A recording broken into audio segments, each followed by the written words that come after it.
But out of all of these threats, I think you guys will survive them. The biggest problem that you're going to face when you go online, and it's a concern for radio stations, it's a concern for creative people, it's a concern for ad agencies, is that the ad models don't work, okay?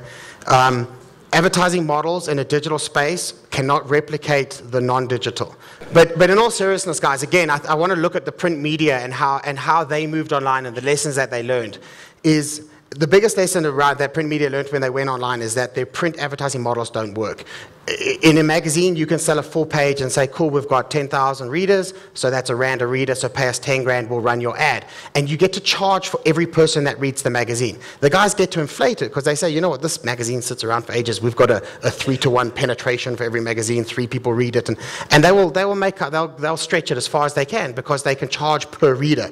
When you move into an online world, the banner display advertising stuff, which is a replication of a page ad in a magazine, it doesn't work, right? So we look at the Zando ad at the top here.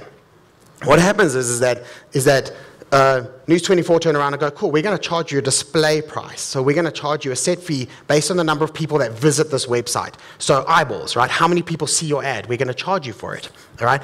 And advertisers they started off by saying, okay, cool, I'm happy with that, no problems. And then they started questioning it. Then they started going, I'm not so happy with this. I only want to pay for people who want my ad. All right? Because remember, the reality is I don't go here to look at the ads. I go here to read the news. All right? There's not that many people who went to go read a story about someone getting shot dead goes, ooh, shoes, thank you very much. I'll take those instead. All right? It's interruptive. It doesn't match with the content. And so people aren't that interested. And they're realizing that. Because advertisers are going, I'm not paying for the eyes. I'll only pay for clicks.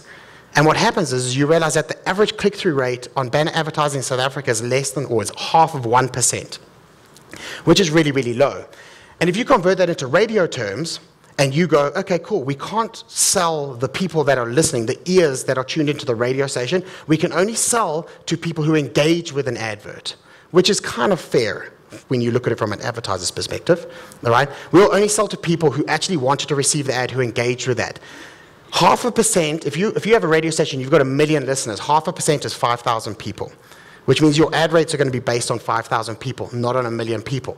And that's a problem, because then you guys can't survive, all right? And this is the turmoil that print publications are moving online, and it's the turmoil that a lot of radio stations are going to face when you go online, because the ad models don't correlate.